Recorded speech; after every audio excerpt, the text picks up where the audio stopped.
সেই খাগড়াছড়ির নাম করা গোয়াতে যাচ্ছি। আমার সিঁড়ি আলুটিলা গুহা, পথই শেষ হয় না এখনো, এই কত দূর পর্যন্ত যাওয়া যায়।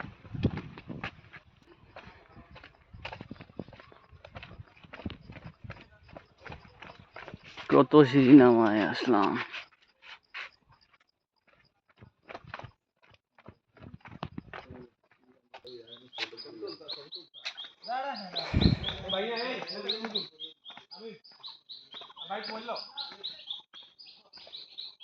কত দূর যে নামতে হবে ঠিক নাই। অবশেষে সেই কাঙ্ক্ষিত গোয়ায় চলে আসলাম।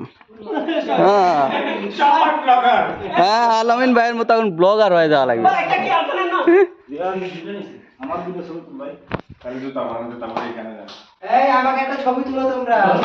আলামিন ভাই, এর তো পিছলে পড়ে গেলে তো শহীদ হয়ে যাওয়া লাগবে। বাহ, অনেক বড় তো ঘরে, এটাও তো কিছু দেওয়া যায় না। কি কয় এটা তো পাগল না, এটা তো মানে অনলাইনে দেখি তুই আমার সাথে চ্যাট দিচ্ছ না। চলেন এখানে টিস্যু কেন ফালায় মানুষ? দিতে যাওয়া যাবে? জুতা খোলা ছাড়া জুতা খুলতে হবে এরকম পানি টানির মধ্যে পারা যায় না। লাইট আনেন না লিডার্স থেকে? লাইট একটা জ্বলানো লাগবে তো, তাছাড়া তো দেখা যাবে। একজন লাইট জ্বলাও, নাহলে তো দেখা যাবে না। মোবাইলের ফ্ল্যাশ ক্যামেরা ভালো আছে। আমারটার কোনো ঠিক নেই।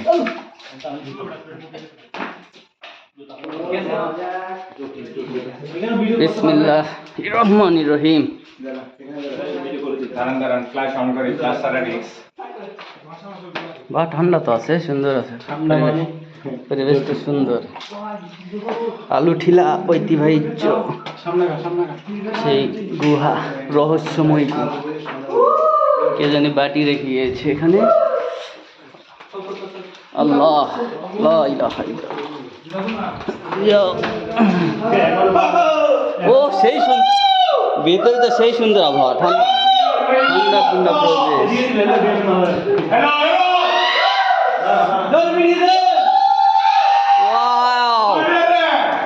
আস্তে আলান ভাই, ধরে লে যায় না দেন আবার, দেখেন সাবধান।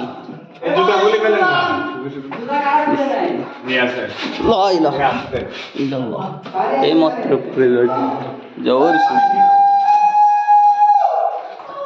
ব্রিটিশ আমলে এই গুহাটা আবিষ্কার হয়েছিল।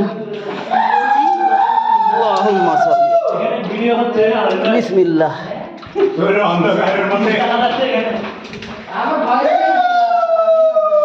গুহার মধ্যে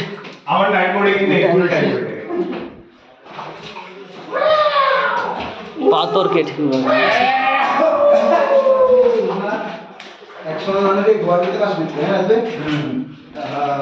এ নাই পেরে ব্রিটিশ আমলের না।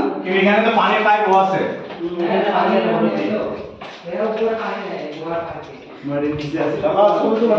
এটা হচ্ছে যুদ্ধের আমলের।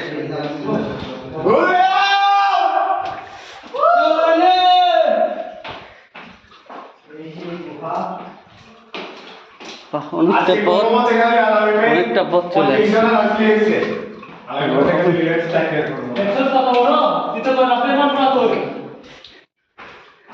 আরে ওটা তো ছবি দেখছি, ভিডিও দেখি নাই তো।